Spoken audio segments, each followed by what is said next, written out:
Thank you for the opportunity to be here today. As Kane's just said, going to cover off on the Aquatic Biosecurity Research at ESNZ. Chris has already mentioned, as I think most of you know, there's been this massive science restructure. So we're now a new organisation, but part of that restructure, there was also restructure going on internally as well. And one of those things is we now have these flagship programs. So some of our research has been brought together in different ways to what it was before. And for us, that means that there's this change in terms of the Aquatic Biosecurity Research Programme, which is really bringing together our marine and our freshwater teams to work together. And we're getting a lot of synergies in that space. And I'll be able to touch on some of those as we move forward and share with you what that programme of work now looks like. Oh, yes, is this better? I feel like I have to use the microphone now, actually, seeing as I suggested Chris needed it. It's payback, isn't it? And I should also mention, so I know some people here actually from a freshwater context, not a marine context. So my background is a couple of decades in freshwater biosecurity work. So this diagram really just outlines what our program of research is and how it's organised, and then I'm going to break it down and touch on some of the actual projects that are being undertaken this financial year. So we're restructured in a way that I hope is logical for, well, it's logical for us, I hope it's logical for everybody else in terms of transparency. We're dealing with risks. So we want to understand what the invasive species are that we need to be concerned about, what their impacts are likely to be.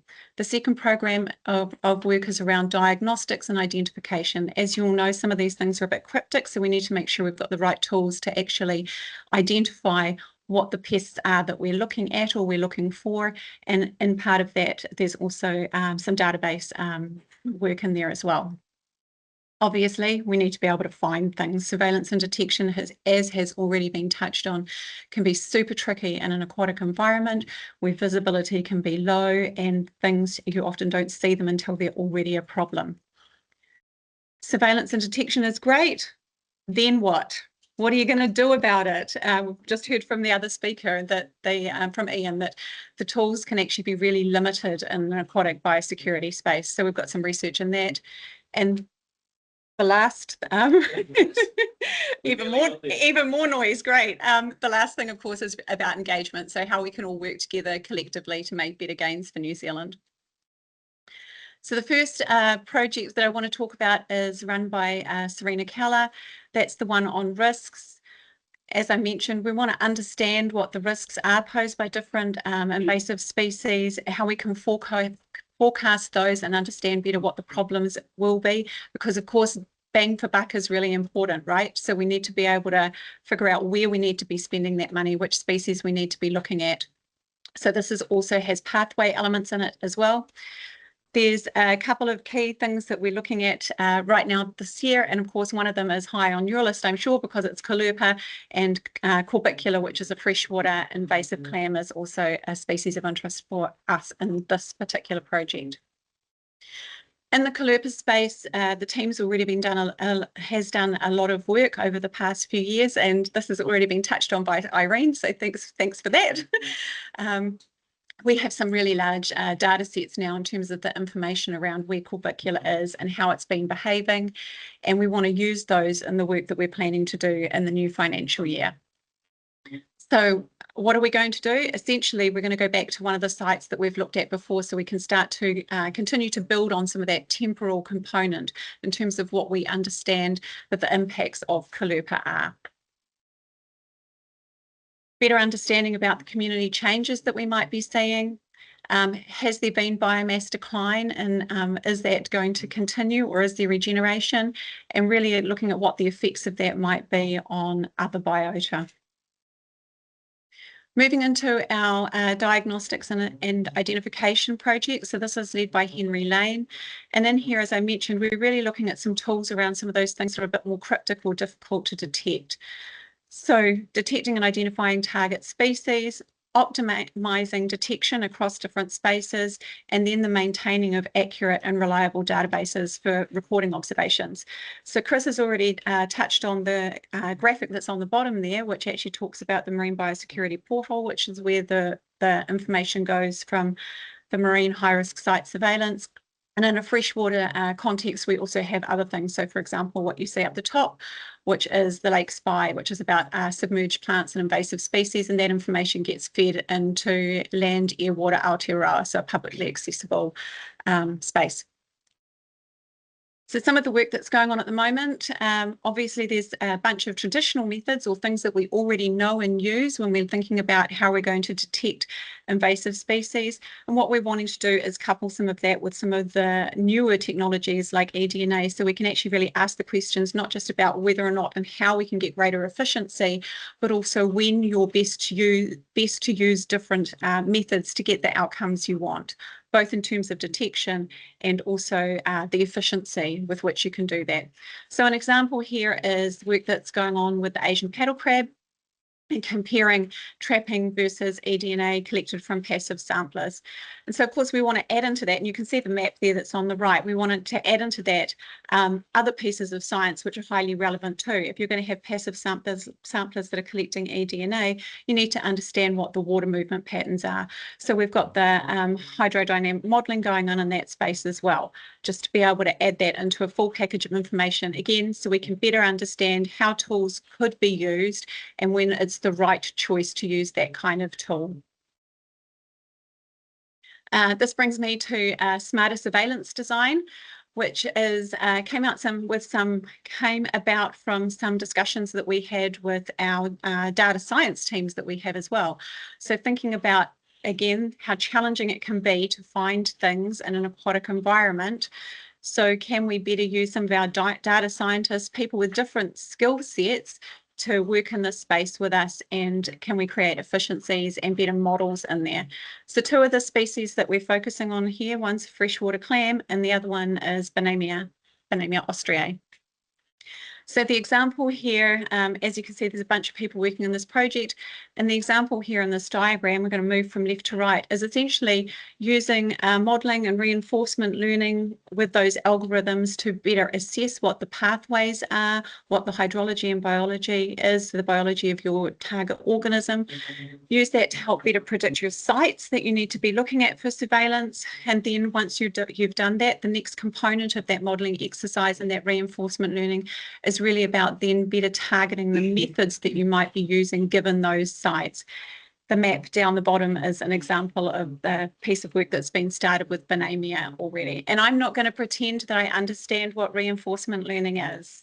So if you have questions on that, let me know and I will get back to you.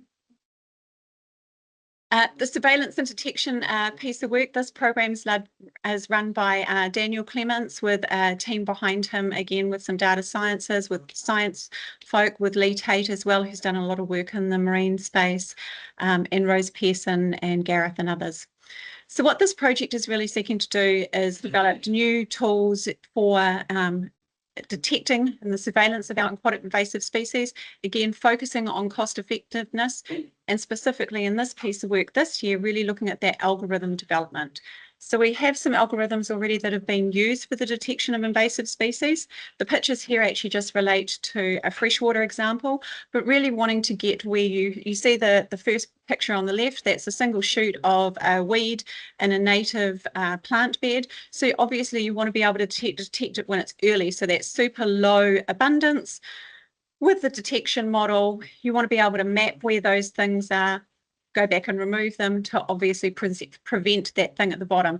And this, I've used this example from a freshwater context because, you know, you've got that really nice, horrible picture at the bottom right that shows what you're actually trying to protect. So again, coming back to those values, what's actually at risk and what is the consequence of not getting this right? So that's the overall, I guess, design of what's happening in that space. The how it's being implemented in terms of what's already being used, and then what we're doing in terms of the science is also things like using the ROVs. So it could be stuff that could be mounted on a boat for a detection module, but it could be run using ROVs and deeper water systems as well. And it has been used in Kalupa too, for example. These pictures just provide you some examples of those different platforms that it's used on, whether it's a boat, and you can see the bottom left-hand corner is essentially what the algorithm does. So as you're passing over your invasive species, it's actually pinging back with detections of that organism. So when you have it from a boat that's operating on the surface, you can get a GPS reference for where that detect was. Not always the case, of course, depending on the system you're operating in. The other thing that we're doing, and I know you all are aware of the challenges with murky water. So, of course, RGB imagery and videos and things is great when the water's nice and clear, but what are you going to do when the water's super murky? So we're looking at how we can couple hydroacoustic signals with our RGB to get better information about detection. So using multiple streams of information, not one. This particular example just shows you how you can detect or see those different macrophytes here. In this case, there's a piece of software, ESP3, which is freely available, which can be used for mapping. And this just provides some context for where we've come from a freshwater space and to then how we want to incorporate that kind of work into a marine space. So the bottom left diagram is essentially like a heat map of an invasive species that was done using Biobase. We're now looking to do that same kind of work with ESP3 because we can actually manage that. And again, I said that, as I mentioned, that's freely available software as opposed to the Biobase, which is a subscription thing. So we subscribe to another service for that. So we're looking at how that can then be used in a wider context. And of course, hydroacoustics then can also be used in the context of navigating to a target, so you can get closer up to something that you might want to look at to see if it is your invasive species of interest. So moving on to interventions, this of course is well, so what? You've found it. Now what are you going to do? This project is led by Mary De Winton, and we need tools. As Ian's already mentioned, we need tools. We need feasible control tools. We need to know when they're going to work, how they're going to work, and what different context you can use them. And we need to understand what off-target impacts there might be from using those tools, because it's all well and good to have a tool and know how you're going to use it. Are there going to be off-target impacts? Are those impacts well understood? So at least then when you're making a decision, it's an informed decision about what those might be.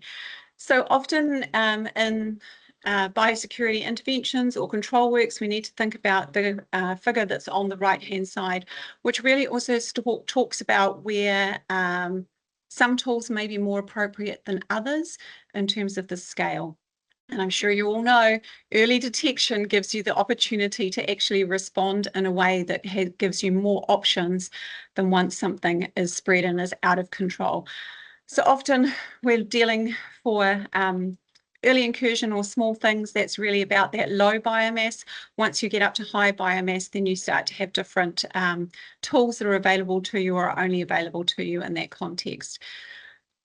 Coming from a freshwater space into the marine space and then wanting to see more tool development, I also have been very aware that there's stuff that we've been doing in the freshwater space for decades that hasn't been available and hasn't been used in the marine space. So that's been really important in terms of for our team to be able to have more of those conversations. So for example, benthic barriers have been used for decades in the freshwater space, so has suction dredging, and so have herbicides, aquatic herbicides, and UV has been tested before too. So what I'm just going to talk about today is just a couple of the pieces of work that we're doing this year and why I think they're important. When it comes to using a chemical or a herbicide that might be in your toolbox, we need to think about how you can use that in a way that targets it. So some of the work that we've done in the past has been around things like gelling agents or booms to create containment within that space, so it's not just spreading it into the aquatic space. And this speaks to that first piece of work where some of the stakeholders came to us and said one of their major challenges is how you treat something in a flowing water environment. So I wanted to put this in here as an example to you, because often a flowing water environment in a freshwater context is also relevant to the how are you going to contain something when you're dealing in that wider marine context as well. So this is the kind of work that we've been doing.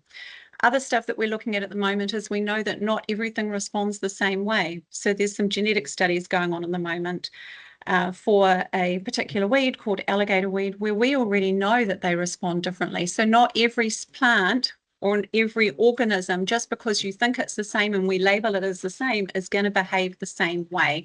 Genetic diversity is great and real and problematic when you're trying to manage an invasive species. So that's some of the work that's going on in that space in our research facility.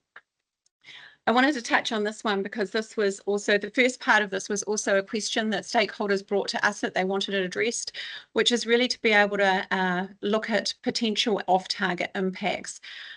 The question that was raised is, if you're using a herbicide and you're killing a weed bed, are you going to get increases in nutrients that will have environmental impacts, or are you going to have DO slumps that will have environmental impacts? So these are some of the questions that we've been starting to address. And there's a paper that's published on that, which I have not got up here today. The other one of the component around that potential for impacts is what happens after you've used bottom lining. How long is it going to take for recovery to happen? So I mentioned that there's decades worth of research in the freshwater space, and this is just one of the examples here in the photos where a benthic barrier has been laid to smother an invasive weed. Yes, we do know that the tuna are really happy with those benthic barriers, as you can see from the photo. They like to create their homes in there. We have a really good amount of information that tells us around the different kinds of systems that you can use it, where they're appropriate and where they're not, based on substrate and water movement. We also have a lot of information in terms of the native recovery, and this is the kind of stuff that I see is also super important in the context of things like callooper. So what's actually going on in terms of the callooper and the impacts that it's having, but also what are the potential consequences of the control methods, and then how does that translate and inform your decision making in terms of what you can do next. So the examples here are that, as I mentioned, we've provided guidance on the use of benthic barriers because it's something that we've been doing for a long time. That is being used by other management agencies in terms of their long-term management plans. And we know that this is directly relevant to the work that's gone on in the callooper space as well. I touched briefly on the hydrodynamic modelling. That was something that was done or is being undertaken in terms of passive eDNA use for and alongside crab traps. We're also using modelling and working with the modellers more in all spaces, really, because we want to understand if you've managed an invasive species. You haven't got it all, presumably, because there's not quite a silver bullet that does that. There will be some potentially fragments or some pieces that move. So what's the residual risk? Where are those things going to move to? So these are some of the questions that we have been asked. And if I can make the video work, this is an example of that. Oh, it wasn't on my screen. Sorry, did I just kill it? Oh, anyway, so this example was the earlier example I gave you with the crab traps was from a marine context. This is a freshwater context where we were asked about where are the labrosiphon fragments going in Lake Wanaka. So this is an example where the containment line, so areas have been eradicated. Eradication is possible. Areas have been eradicated, the containment line is being moved. Where next is the best place to treat to minimise anything going back to where it may have been before. And that's where this kind of modelling is super important in terms of understanding residual risk. Of course, that's only good if you've got a hydrodynamic model, right? And how long is it going to take to set up one of those? So this is what I asked our modelers. And the example on the right is I just gave them a lake. They had no prior information or knowledge about the lake, and it took them 5 days. So to my mind, that's actually a reasonable amount of time. It's not so long that you're going to be left waiting for weeks or months for some scientists to come up with an answer. It's actually a reasonable amount of time that will give you some indication of where, if this was your entry point, your organism might be passively moving to. So I know that one's not marine, but the same thing applies in the context of the likes of the crab trap example that I just mentioned earlier. So I just want to finish up today by with this last slide, which really just outlines our approach to the way we have been working, and we do want to continue to work in the future. We are super interested in collaboration. I think everybody knows that the funding environment is pretty interesting at the moment. There's a lot of restructuring going on for everybody, and I definitely think that, the best impact that we can have for New Zealand is if we're working together. So I encourage you to reach out, and as we Earlier in the month, we had a meeting with a large number of stakeholders present, and I know some folk were at that meeting. We do plan to have another one at the end of the summer season. Is that news for you, Chris? Probably April, so that we can share back some of the science that I've talked about today. And thank you. Questions if anyone has them.